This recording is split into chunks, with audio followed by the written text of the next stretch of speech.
Hello guys, I hope you are well. Welcome back to the channel if you are a regular viewer, and welcome if you are a new viewer. Today I'll be building this small 1/44th scale RAF dispersal scene. You might have seen my video from a few months back where I built the Beacon Models 1/44th scale Spitfire and Messerschmitt, and along with that kit I acquired this dispersal scene. This is a 3D printed kit with parts for the wooden hut, which you can see here, the roof for the hut, and a set of pilot figures and accessories, including that rather nice sports car there on the left hand side, or the right hand side now.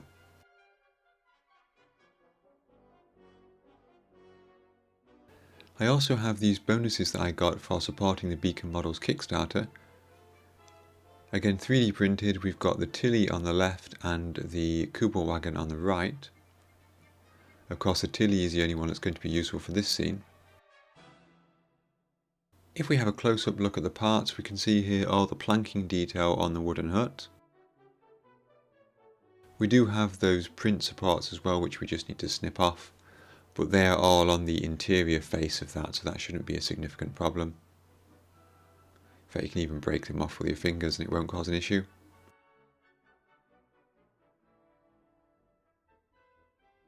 And let's look at the pilot figures as well. So we've got a few standing pilots, one on a bike, and several who are seated. And again, a fantastic amount of detail for a 1/44th scale kit.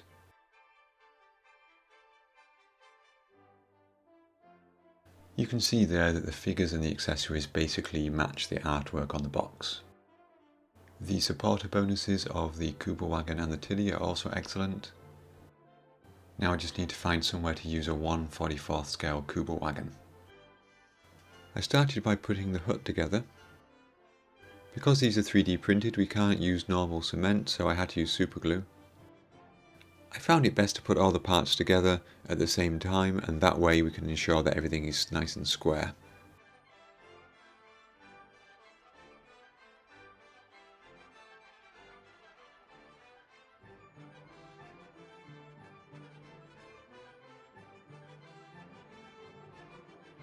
For the figures, I cut off the print supports which were on the sides of the model, so supporting the arm here for example, but I left the ones which would attach the figures to the base because it would be much easier to paint them while they're on this big piece of 3D printed material. I then gave everything a coat of primer.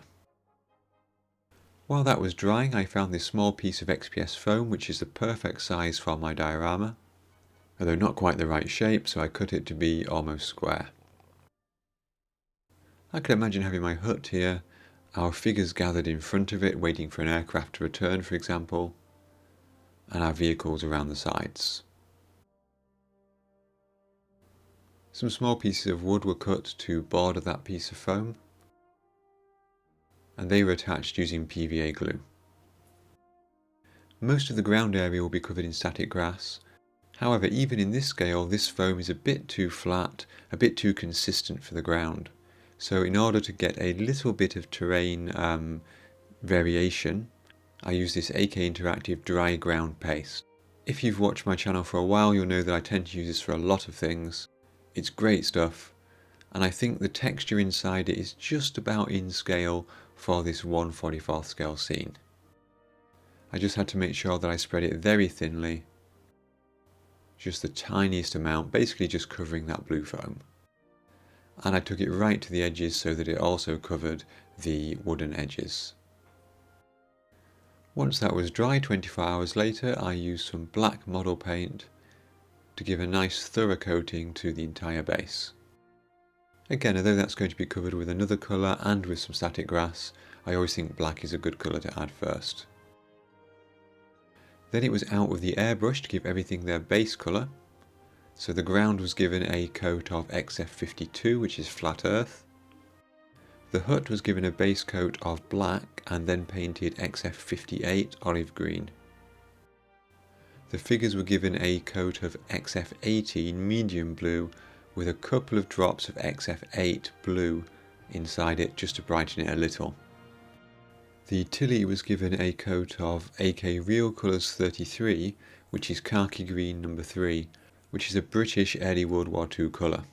Now, I know there is some debate about whether or not the RAF used these tillies during World War II. I'm fully aware of that, but let's face it, I'm not going to use a 1/44 scale tilly on anything else, so it's going to go here on this diorama. The sports car was given a coat of XF7 red, although that's not quite as bright as I wanted it to be because it did have that grey undercoat. This is the rough composition which I would like, basically very similar to the box art, except I'm not going to have any kind of plane there, firstly because I don't have one, and secondly because I'm not quite sure the planes will be quite so close to the huts. Next up it was time to paint some of the details. Now, looking at this hut in post-production during editing, it looks a bit sort of monotonous in the colour and a bit plain, and I'm thinking, why didn't I add some chipping to that wood? And maybe I could have done that, but to be honest, this is so small, and to do fine micro-chipping is so difficult in general, that I don't think painting this a wood colour, putting some chipping solution over the top, and then painting it green and chipping it back would have been particularly successful. Also, I'm not particularly convinced that it would be super accurate either. The roof of the hut was painted with Vallejo metal colour. This is their dark aluminium colour. It's a bit reflective at the moment, but it was matted down later with a varnish coat.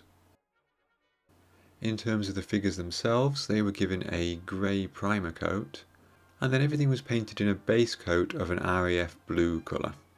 The simple reason for that is to provide a base coat if I miss anything with subsequent detail colours. So for example, if I don't quite get this brown leather jacket fully covered, or at least you won't see the grey plastic, we'll see something that looks like the underlying RAF uniform. Painting these figures, of course, was quite a difficult job to do. They are absolutely tiny. I didn't realise until I took a macro photo of this for my Patreon page that some of these pilot figures actually have moulded on goggles. There's so much detail on them, but well, you can see the size of them. Nevertheless, I did my best. I tried to do the layers in the right order to help me. So for example, we've got a sort of off-white colour for the sheepskin lining for the boots and for the jacket too. So rather than painting the boot and then trying to make a thin line of the white on the top, I painted quite a thick line of the white on top and then slowly worked the boots up until the line was thinner and thinner and thinner. One disadvantage of 3D printed vehicles, particularly in this scale, is that they are typically solid, and therefore we have to paint the windscreens a sort of dark grey or black colour. All of the paints I'm using here are Vallejo model colours, which I typically thin with a small amount of water and find they go down as a brush paint very well. Now, the grass was a bit of a dilemma for me. I do prefer static grass, but the smallest static grass that I have and that you can generally get is 2mm. In 1:144 scale, 2mm static grass will be 28 centimeters or almost 12 inches, which is probably a little bit big, a little bit out of scale, and I think that will be quite noticeable. So with that in mind, I had to really go with this turf. I've got a couple of different types of this. I've had it a long time. To be honest, I bought it when I first got back into modelling, probably back in 2016-ish. And I quickly realised that it's not often that useful, particularly in 1/35 scale. But it might just be what we need today. I use PVA to mark out the areas where the grass would be, leaving a sort of dirt walkway around the building and where people might walk regularly.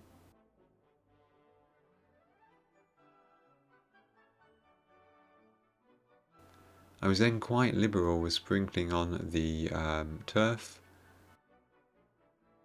I did a combination of the green and the sort of lighter browny yellow colour.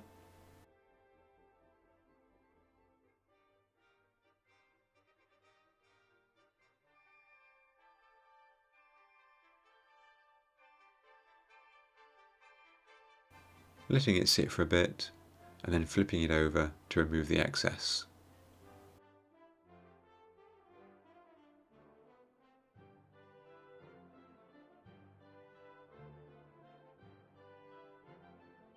Now, as you can see here, I've got my grass, I've got my figures down, I've got my hut down, and I know this will be brought together a little bit more when I put a matte varnish down, but I still wasn't really happy with this at this stage. And I think the big thing which was bugging me was the grass. It just didn't quite look right. To be honest, it looks better in the camera than it did in real life. There's just something about static grass or grass turf like this that doesn't look quite right unless it's painted. So with that in mind, I use some Tamiya XF5 green, which is way too green, and I desaturated it with some XF60 dark yellow. I gave several coats to the grass, each time making the paint a bit lighter with a bit more XF60 dark yellow. Although there's some yellow there overspray on the earth, which I'll get rid of, I do genuinely think that the grass looks better now than it did in its natural colour.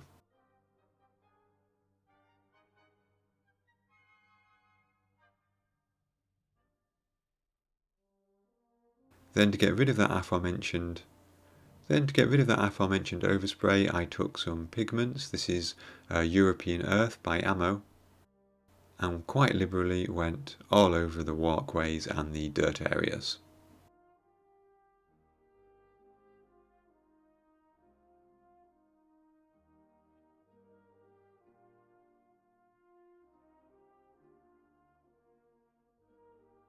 And there we can see our hut sitting there.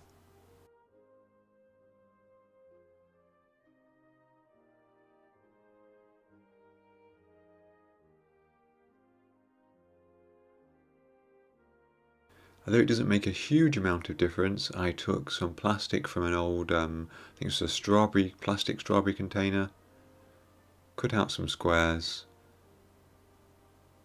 and used those to add some windows to the inside of that hut. Because they're small, I simply cut one large strip for the entire side. It's going to be glued on the inside, so you can't tell the difference.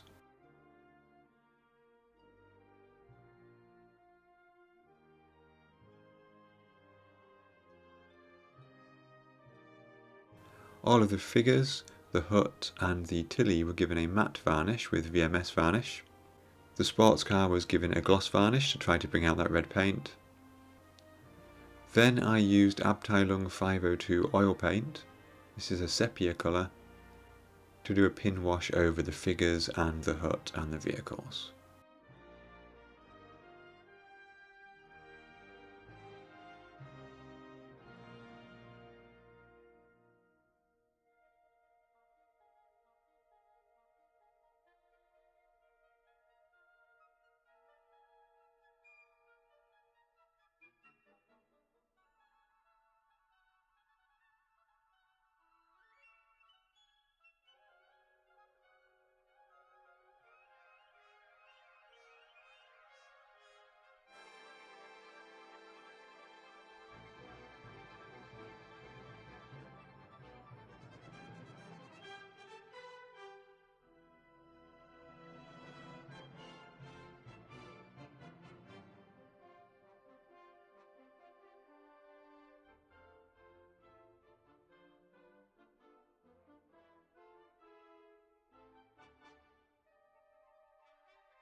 I also took small amounts of very thin yellow and green paint and splattered it over the roof of the hut to try to simulate moss and lichen and things like that growing.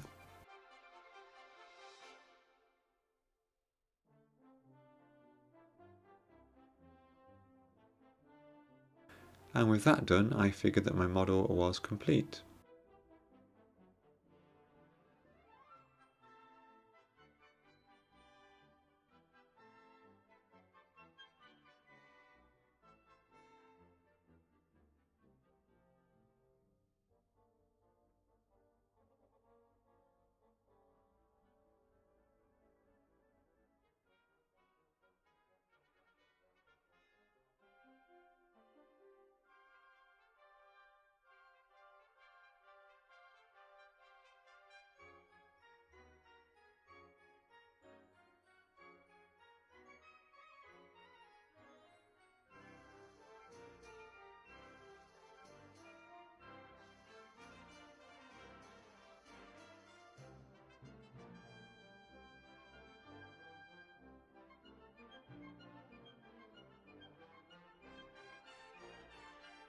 So there we go guys, that was my build of the Beacon Models Dispersal set. Alongside their BF-109 and Spitfire, this is the smallest set I've ever built. I was very happy with the two aircraft. Check out my video if you haven't seen it already. I'm less happy with this. Not because of the kit, but simply because of the treatment I've given it. I don't know, it just doesn't quite do it for me at the moment. I'm not 100% sure why, but you know, every day is a school day. I'm sure I'll come back to this in a few months, have a look at it and think, ah yeah, I'm missing this or I'm missing that, and then I'll be able to do a better model in the future. Nevertheless, I do like the detail on these kits. I really enjoyed building both this and the aircraft. There was actually a scramble bell which was included with this hut, and somewhere it is lost in the Carpet of Doom, which is a shame because there was a nice other addition there. Anyway, such is life. I've got some more models coming up in future videos, so if you're not a subscriber, please consider hitting that subscribe button.